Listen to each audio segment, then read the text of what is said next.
Okay. My name is Margaret Farmer, and I am with the Jeffreys Point Neighborhood Association. Andrew? I am Andrew Pike. I'm also with Jeffreys Point Neighborhood Association. Tyler? I'm Tyler Lane, and I am also with the Neighborhood Association. Not with us physically this evening, but with us in spirit is Joanna Cook, who is one of our new board members. Unfortunately, she is traveling and is unable to join us this evening. And then we also have Elizabeth, whose last name I never remember, who is also one of our new board members. It's Aubrey. Oh, Aubrey. Aubrey, who is also one of our new board members. We hope that you are able to join us on the meeting on March 10th, which will be on Zoom, where the full board will be doing formal introductions. That'll be your opportunity to learn more. We'll say hello formally and learn a little bit more. We thank everyone for their patience as we are going through a little bit of a transition right now. As people may know, we did take on several new board members and one returning board member. Thank you, Andrew. But we are slowly trying to get it settled in as quickly as possible. So in case you do not know where you are, this is the planning and zoning meeting for the Jeffreys Point Neighborhood Association on Wednesday, February 19th. We are meeting this evening to discuss this is the first showing of a project at 291 Sumner Street. The presentation is a proposal to erect a 5-unit residential dwelling. The owner developer is Rosa Martina Gonzalez. It is being presented this evening by Richard Linz Esquire, and the architecture firm is being designed by Joy Street Design. For people who may not know, I know Richard's going to go over this, but there was some confusion certainly when we looked at this project about where it's located. And this is the old electrician shop. It's a gray building that has a wide glass storefront out in the front. So again, this is the first meeting of the planning and zoning to discuss this project. Unfortunately, Richard, we did not receive your slides, so we are going to need you to present and share your screen this evening. I apologize for that. I know it's been a while. Good evening, Margaret and members of the board. Richard Linz on behalf of the petitioner, Rosa Martinez. I'm sorry about that. I forgot that we would have to send these to you in advance. So I'll go ahead and share, but in the future, I'll make sure you have it before the meeting. With me is Tria Larea from Joy 2. I think, is that the right name these days? Joy Squared. We Joy recently completed Squared. a merger, yes. Yeah, it's nice to see you again, Tria, as well. Nice to see you too. I'll go ahead and share my screen, and just I apologize because I was looking at my notes. We're presently proposing 6 units, isn't that correct, Tria? That's correct. I was just going over the plans myself. The proposal currently shows 6 units total. Okay. So let me go ahead and call this up. Are we able to see that okay? And just sorry to interrupt real quickly though, just as Margaret mentioned, I know we're in a transition period, so we're kind of letting it slide at the moment, but the project form was seemingly missing information as to what the variances that were required for this particular building were. So if we could just make sure that we have that in the future as well. Yep, and again, I apologize. I know there was some updates happening with the plans almost right up until today as well. So I'll go through that, and again, I know we're usually a little more prompt with this stuff because we've had a lot more presentations historically, but I know things have sort of quieted down a bit. So we'll make sure we get that again. My apologies. So you know, as Margaret said, this location is at 291 Sumner Street. I guess for lack of a better term, yeah, referred to as the old electrician shop, but just a real quick overview. So it's legal occupancy is 3-family currently. It is structurally compromised. I did have a chance to speak to the direct abutter to our left at 293 Sumner, and as you'll see in the photos, the building does have a lean to it. If you walk by it, you probably would see that. So it does require some substantial renovation, to the point where we looked at how we might preserve the existing structure. And that at this point doesn't seem feasible with the amount of work that would be necessary. So we're going to do a partial demolition of the building. We're going to maintain the existing foundation, and we're going to rebuild it to create a total of 6 residential units. I do have the zoning summary slide, and I will say that this is somewhat preliminary because one of the things that we now need to deal with, this was not something that when we started this project that we were subject to, and that would be that we have to comply with the coastal flood resiliency overlay district requirements. Before the zoning amendments went into effect for East Boston, CFROD was only applicable to Article 80 size projects. So anything over 14 residential units or 20,000 square feet had to have a coastal flood resiliency review. Now, if you're in the coastal flood overlay district, you're subject to CFROD requirements regardless. So even the smallest of projects that go through the process have to have that. And that is something that is a little bit unique to East Boston, and certainly creates some hardships for compliance, and we'll talk a little about that in a minute. This would be occupancy for 6 units, as we said, and the occupancy would be home ownership. So our zoning district is EBR3. That is the newer sub-district that was part of Plan East Boston. And as you can see, we do have our overview, and I have some better views of this as well. There are actually 2 lots involved. The current lot, the existing building, pretty much occupies that portion lot. There's a rear lot located behind it. We're going to consolidate that to create some open space on the site in connection with this. So part of the relief that we do require, we're actually improving a number of the conditions that currently don't comply with zoning and didn't comply historically. So real quick overview, you can have up to 6 units in the EBR3. You have to have a total lot width, however, of just over 55 feet. So the variance we would require for this would actually be the minimum lot width. These are at 22.5 feet. We do comply with the existing modal condition. Sorry about that. The existing modal conditions, which is the setback of the building, is basically in alignment with all of the other buildings on that side of Sumner Street. The side yard conditions is a pre-existing condition because, again, we're maintaining the existing foundation. It's the upper portions of the building that are being removed, and therefore we're able to keep the non-conforming condition in place, even though a 3-foot setback is typically required. Right now, and we probably can address this violation, our rear yard is showing at about 39 feet. And that is with the consolidation of the lot that's behind us. And as a result, we're able to increase the amount of setback that presently exists on the site.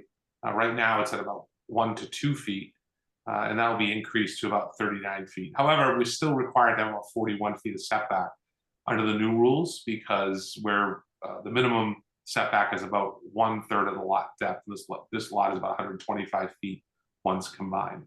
If we left the lot as is and didn't consolidate, we would be permitted to keep the setback exactly where it's at. But we don't think that makes a lot of sense, especially since we're going to create some permeable space and some open space in the back as well. The height of our building, and this is going to be more of a technical conversation, it's 3 stories, 34.3 feet. And I'll explain, when you see the photo, you're going to say, I think you got it wrong, but I want to explain why. That is the actual zoning height. It may not be the physical or to the naked eye height, but we're going to talk a little bit about that in a minute. Our intent is to comply with the height requirement, and we do get some exceptions and some relief under the CFROD, which is the Coastal Flood Resiliency Overlay District. We'll talk a little bit about that. Parking. So right now there is no parking on the site. We would not be required to have any parking with the existing condition. If we rebuild this as is, there's no parking requirement.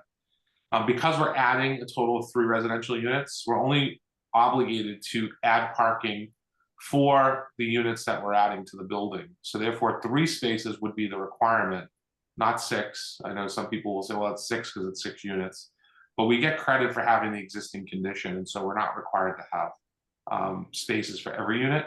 But we do require variance for that because there is no way we could add parking to this site, especially if we're going to preserve the existing foundation and there's no access to the rear portion of the property. So a variance is the only alternative for any expansion or increase in the building number of units. Our lot coverage right now is with the combined lot would be 68%. We would have only be required to have less than or equal to 60%. However, we do get some credit because the existing condition on the lot is almost 100%. And again, remember, we've got 2 lots here that we're dealing with. One is not combined with the other. It's sort of a standalone landlocked lot. But because we would be in a position to improve upon the current condition, which is non-conforming, we're not necessarily fully bound to the 60% limit. That would be based upon a blank canvas, if you will, or a ground-up development that already had a site with no structure under foundation. So we'll talk a little bit about that as well. In the permeable area, we do increase permeable area on the site by adding that lot to the rear. We have to have at least 30%. We're going to be about 31% permeable space, so that would comply as well. So just looking quick bird's eye view, you can see 291 is here. And you can look at sort of its relationship to the surrounding context in the neighborhood. And as I said, and you'll see in the street view, we do have a condition where the building on the left side is leaning towards its neighbor. I think, I'm sorry, I hate to interrupt, Richie. I think this happens when you pull it up on the city map. The 291 doesn't have a bay. It's actually the building right next door. Yeah, it's So the one. Yeah, hold on. Yeah, this is a better view here. Yeah, the numbers seem to be popped over a little bit. It's the one. It's actually, I believe it's this one here. And in the back, it has the bump out, the Yeah, right. 2-story This bump one out. right here. Correct. Yeah, no problem. Yeah, so when we do it in 3D, it kind of moves the numbers over, but this is probably a better view here. So you can see the existing condition here, and the lean is towards the building to our left. That's at 293. As you can see, even though this is 3 stories, it's actually lower than the 3 stories both left and right of it for whatever reason. There was looks like some modifications made to it, probably to address some of this lean. I think when they did the siding on the building, they probably designed it in a way to, try to, cover up or hide some of this. But that lean is a problem and is, something that's hopefully, we can get rid of quickly with a demolition of the existing structure. This is another view here just to get an idea of the surrounding context. And then looking back up Sumner Street towards Orleans, you can see the building off to the left side of your screen. So here's and we'll go through this in more detail, it's our cover page, but just a quick look at where we're at for the building. You can see here when we say first floor, and I want to make sure that we use the words correctly. So floor and story are 2 different things under zoning. The floor itself is the level, and the story is the zoning definition or the zoning designation. This building, as we're looking at it, this building would appear to be a 4-story building. It's a 4-level building. Where the first story starts is really the conversation that we will want to have about coastal flood design. Coastal flood design, I don't want to get too far in the weeds, but coastal flood design deals with things known as the base flood elevation and the design flood elevation. And in this case, base flood elevation is a number that's assigned based upon our overall elevation for the site. To make it as simple as possible, the one thing you have to remember is wherever your base flood elevation is, the coastal flood requirements say that you have to be 2 feet above that in order for you to have habitable space. And that's to address future issues for coastal flooding, sea level rise, and other issues that are related to these resiliency measures. But what happens under the zoning code is that when you have a design flood elevation that will be higher than what the sidewalk, for example, is, then you start measuring your building from design flood elevation and not necessarily from the sidewalk.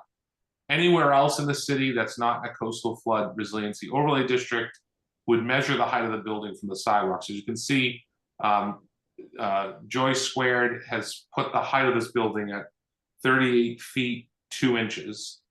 And that would, for all intents and purposes, exceed, did I get that right, Tria? 38 2? 38 foot 2. 38 2.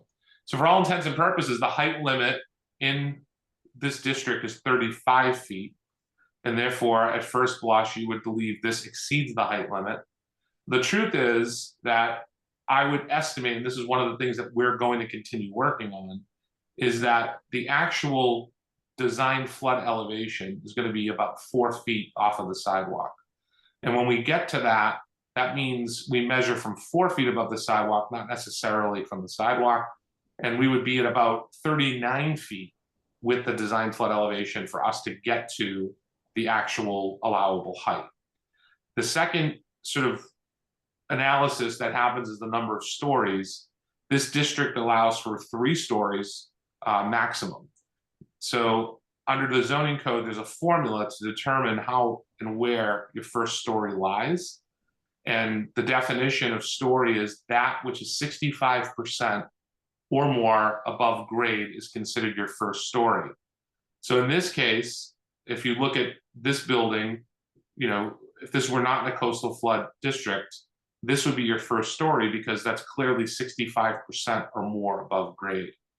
But when you look at a coastal flood design, if our 4-foot elevation is around here, that puts us at about the rest of the story of 58%, you know, from where the design flood elevation is to this first level. And so that makes this the ground level, not the first story. This becomes the first story, and this would be considered, I know people will say that's impossible, but this is considered a coastal flood compliant 3-story building, not a 4-story building. So that's just some of the nuances under new zoning, the amended zoning in East Boston, as well as the coastal flood requirements. But I wanted to just point that out for purposes of how we calculate the height of a building these days. So here's our footprint overview of the building. As we said, we're gonna combine the 2 lots. And this is the existing conditions on the left side and our proposed conditions on the right. On the left side, you do see that our building, because it leans over towards our neighbor to the left, we're actually encroaching on the passageway that's in between the buildings. By demolishing and rebuilding this, we are going to correct that condition, much to the pleasure of our neighbor to the left.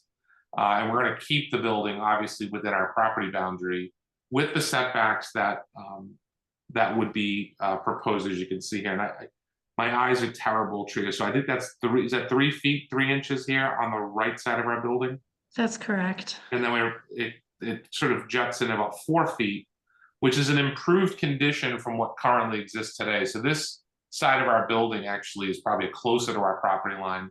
And then we would set it on the property line here. But that's a condition that we're allowed to do because we are keeping the foundation of our building. I have a quick question. I'm sorry to Sure, sorry, interrupt. go ahead. The reason why I'm asking the question is, why does the proposed side not have any dimensions, but the new one does? The proposed does, the existing doesn't. Excuse me. Yes, that's what Oh, I yeah. meant. Sorry. Why are we not able to see the current length and all of that?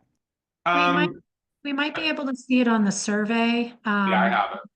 No, Yeah. I'm just asking because I mean, when we're comparing 2 things, we really should be looking at the same information on both sides. Yeah, well, Andrew, you can see here the relative, that the lot is laid out in the site plan. Okay, I understand that, but we need to see the dimensions. Okay, We're Andrew. putting the dimensions on the proposed. I'm not through The my. dimensions should be on the existing. I'm not through my presentations. I can get to that. I do have a survey and we can show you that. We're just showing the comparison here.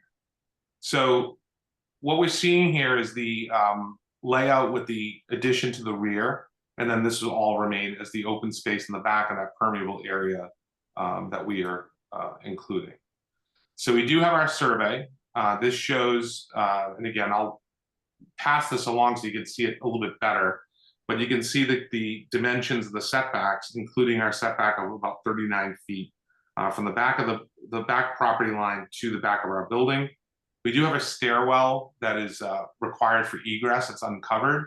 It doesn't count towards the building length because it is considered egress stairwell. We do show a roof deck, and that is accessed by a spiral staircase off of the back rear decks. Floor plan, yep. So we do show a basement floor plan. We're not proposing any habitable space in the basement level. We wouldn't be able to, because this being in a coastal flood overlay district, it's not permissible. We're in flood zone X.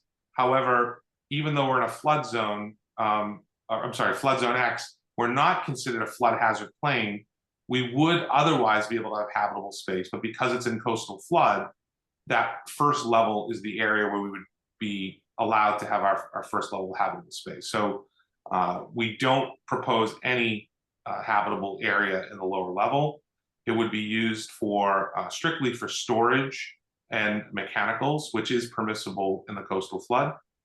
So that is the layout for that. On our first level, and Tria, help me out a little bit here. I believe we have is this back to back? Mhm. Yeah. Front to ahead. back, single level, 3-bedroom unit. And then we repeat that on the second floor, is that correct?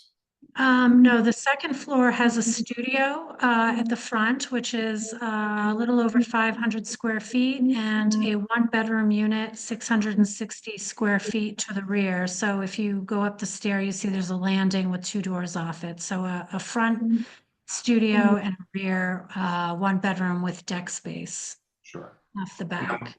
And if you can describe the third level for us? That floor plan repeats on the 3rd level with a studio in the front, same square footage, and a 1-bedroom unit in the back with outdoor space as well. Sure.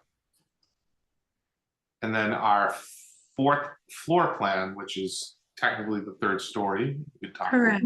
And that is a single level 2-bedroom unit with expanded outdoor deck. Expanded meaning that it the floor plan pulls back from the bottom levels, so it's not as deep as the footprint down below, but you have outdoor deck space in lieu of interior space, and there's a spiral staircase leading to a roof deck. That's an exclusive use deck for the occupants of the top level. Do you have And then a our slide that elevation. do you have a slide that breaks down the units and bedroom count? I don't have that, but we can certainly add that into the deck.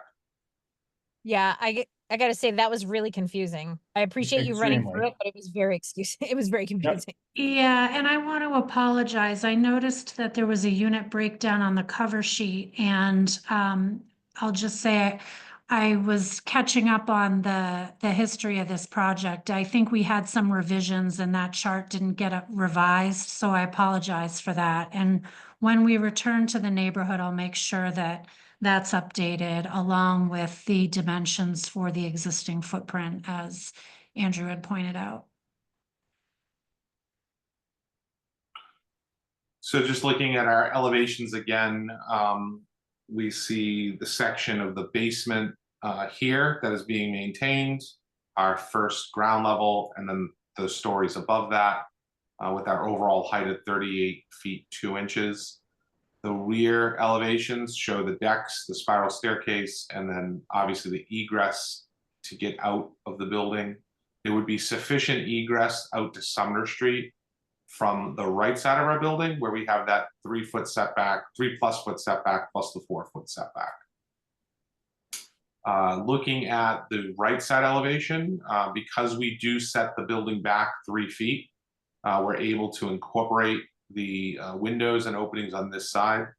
And you can see the relationship of the roof deck and how that's accessed from that upper level. And then we have the outline of where our foundation would be. And as you can see, the grade does slope off a bit to the rear. And that's one of the things that we are working on verifying for purposes of determining where that design flood elevation will be. And that will dictate sort of how the building sets up for the remainder of the levels above it. Looking at the left side of our building, because we are on the property line, which is the current condition of where that foundation is, we would not be able to incorporate windows because you have to be at least 3 feet back. but certainly a generous amount of windows on the right-hand side, front and rear of the building, as shown. So with that, I'm happy to answer any questions or address any comments. And if anybody has any questions, feel free to enter them in the chat. Unfortunately, we did not, excuse me, we did not have the opportunity to verify any direct abutters that are joined here in the meeting this evening. But if you feel as though you're a direct abutter, you'd be welcome to speak aloud. Direct abutter means that you live, well, not direct abutter, excuse me, abutter, means that you live within a 300-foot radius of the building. So feel free to raise your hand if you feel like that is you. Otherwise, we'd ask that you please put the questions in the chat. I'm going to mention something right now while we wait for anything that might come in. Is there any way that you could at least just briefly represent how many, I know it's 6 units, but how many one beds, how many studios? Like, can you just say it that way versus per floor so that we can understand? Sure. We have a single 3-bedroom. I'm sorry, We what was that? We have a single 3-bedroom unit. Okay. We have 2 studio units, 2 1-bedroom units. Richie, could you scroll back to the floor plans once more? Let me see. And then a single 2-bedroom unit. So again, that's 2 studios, 2 1-bedrooms, 1 2-bedroom, and 1 3-bedroom. Okay. It's an interesting design for the area because one beds and studios are not super popular in this area. I'm just curious as to why we're trying to put 6 units in here like that with relatively unpopular bedroom counts. So I have to just preface my response by saying that my partner was the lead designer on this, and she's out of town for February vacation. So I'm not totally up to date on the decision-making process between Rosa, the owner, and our office.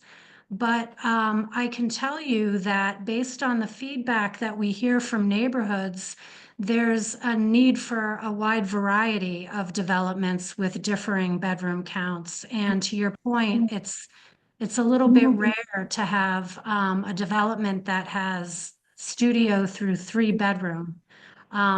So I can't provide you any more detail than that. I'm sorry, someone named Marianne Smith keeps unmuting themselves and it's making it an echo. So Marianne, if you wouldn't mind keeping yourself muted, that would be great. Thank you. We will call on you. We will call on you. Yes, I need a raised hand, or if you have something to say, that's fine. Just don't unmute yourself because it's creating an echo for some reason. So the reason why I bring this up, I'm a realtor in the area. I see this every day, and that's the reason why I'm asking the question. I just don't see a huge demand for studios and one beds. Not that matters within your zoning requests here. Just sort of more of a point of comment. I have seen quite a few of studios and one beds sit on the market at the large waterfront properties, so it's just kind of curious to me. Yeah, that would be a good question for the owner who unfortunately couldn't be here tonight. Okay. And Yeah, Marianne, I did you will have a say- question, Marianne? I will say that the owner regrets, I got a late notice from her, she actually had to fly out of the country to attend to a family emergency, so I apologize for that too, but she will certainly participate in the next presentation. Okay. And Marianne, are you an abutter? Did you have a question that you'd like to ask? For a comment or statement? Marianne's a direct abutter, I believe, to the. Oh, she is. Okay. Marianne, you're welcome to unmute and speak if you'd like to. Maybe I need, oh, there you go. You look like you're unmuted, Marianne, if you'd like to speak. Marianne, I don't think your microphone is on because you're unmuted, but we can't hear you. There we go. Oh, still can't hear you.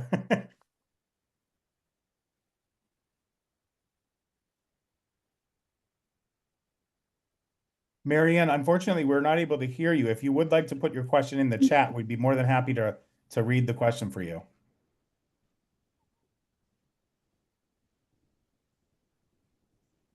Okay, are there other things in the chat? There are actually. Let me go to those real quick. So Marianne, if you want to put your question in the chat, we'll be happy to read the question for you. The first question is, well, we've sort of already touched on that. Why so many small units? So we'll skip past that. So this question is, so the ground floor living space will be elevated according to the CFROD regulations, because in the rendering it looks like it's at street level. Yeah, so thank you for the question. So there will be some adjustments to where that floor sits, and that is all based upon the actual final elevation that we determine as the design flood elevation. So there is some adjustments that will occur, and then that will dictate, sort of where the height ends up for the building. We do have a little bit of, I think, a little bit of space. We have another foot to play with, so it'll all depend upon where that is. Because our site, Andrew, is not completely level, our engineer has to do some calculations based upon the portion of the lot to the rear, as well as the lot that we have that's where the building currently sits. And Marianne, I saw you pop up again. Were you trying to get your microphone working?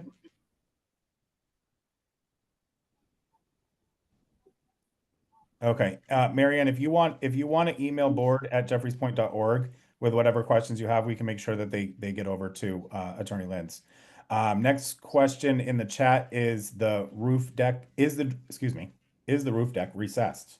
And if it is, by how far? When you say recessed from the front, I'm assuming is what you're Yeah. talking. Oh, yeah, quite a bit. If you go to the roof plan, there's. Oh yeah, I see it there. Yeah, okay. You mentioned. Yeah, I would say invisible from the street. Definitely visible from the rear of the property or abutters to the rear, but under the requirements for roof structure restrictions, this would not be out of compliance with the new regulations for roof decks and roof structures, because it has to be set back so many feet from the front as well as from the sides. Okay. And then I know this was already mentioned, but maybe it wouldn't be bad if we just mention it one more time. How many square feet are the one bedrooms and the studios, just on average? I know they're probably not all exactly the same. Could you advance to the floor plan? I think the studios were 500 and this one bedrooms were, let me see, 950, which is the top floor. That's a 2-bedroom. 1,600 is the 3-bedroom on the first floor. Looks like just over 500 for the studios, and the 1-bedrooms at 660. Okay. And those are consistent, Andrew, with the metro housing unit sizes set forth by the Boston. Yeah, I mean, for a one bed, it's definitely a good square footage. Yeah, I live in a 2-bed. That's 660. So. Okay. I don't have any other questions in the chat. Give Marianne one more opportunity to try and say something out loud if she's there. Yeah, can we give Marianne one more try? All right, as a direct abutter, I know. I'm not, She's I hate- she's unmuted, but for some reason when she's talking, I don't see. oh, hold still. Email address. She wants the email address. Oh, What board, happened? BOARD, board. As in board for a nonprofit, not board as in this meeting sucks, because it doesn't. Board at Jeffries, JEFFRIES point, POINT.org.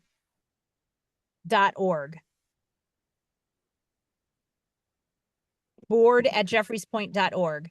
Marianne, your screen keeps showing up like your sound is working. Do you want to try and are you able? I think it's a volume. It's so weird. I'm so sorry, Marianne. Yeah, I mean, it does look like it Yeah. might be put on the microphone issue. Yeah. Unfortunately, it looks like we're not going to be able to hear from you this evening, but please send us your questions through the email. And we'll definitely make sure that they get to the right person. A couple of housekeeping things. Has there been a formal abutters meeting with the mayor's office? Not at this time, not yet. Okay. That is good to know. A couple of housekeeping things that I did not announce at the beginning. So this meeting is recorded. The recording will be posted on our website at www.jeffreyspoint.org. Although it is hosted on YouTube, it is not searchable on YouTube. So if you wish to see the recording at a future time, you must go to our website. Monthly meetings are the second Monday of the month. Those are also on Zoom. Those are also at 7 p.m. We try to remain consistent so people know where to find us. And the agenda is posted a week in advance, as the agenda for this was posted a week in advance and can be found on our website as well. It seems pretty clear that this is going to come back to a planning and zoning meeting. That would seem to be acknowledged by both Attorney Linz and by architect, I don't know what the official title is, Architect Larea. Yeah, wasn't it? And the planning and zoning meetings are scheduled for the third Wednesday of the month. So that means that it would be March 19th. Would be the next planning and zoning meeting. So if people want to put that on their calendars, they can go ahead and do so. We will post on the website several days in advance the presentation so people can view it in advance and have the opportunity to come prepared with questions. And in the meantime, Attorney Linz, I assume that if Mary Ann wants to talk to you, that you are available. Yes, I spoke to her today. I emailed her the plans as well. She had requested them, so I've already Okay. provided those, and happy to continue the dialogue with her. Okay, that is excellent. And I know I said this before, but we will have a monthly meeting in March. As we did not have a monthly meeting in February, it will be rather full. And we will have a presentation from our Boston City Councilor, Gabriella Coletta, Gigi. So it will be a great meeting. Oh, I do not have my video on. I apologize. Before I call this meeting to an end, do we have any final questions, concerns, sadness? Nothing in the chat. Nothing in the chat? Okay. In that case, I will thank everyone for being here this evening. And I hope that you keep warm and have a wonderful evening. Thank you very much. Thanks, Margaret. Thank you for your time. I appreciate it. See you next month. Rich.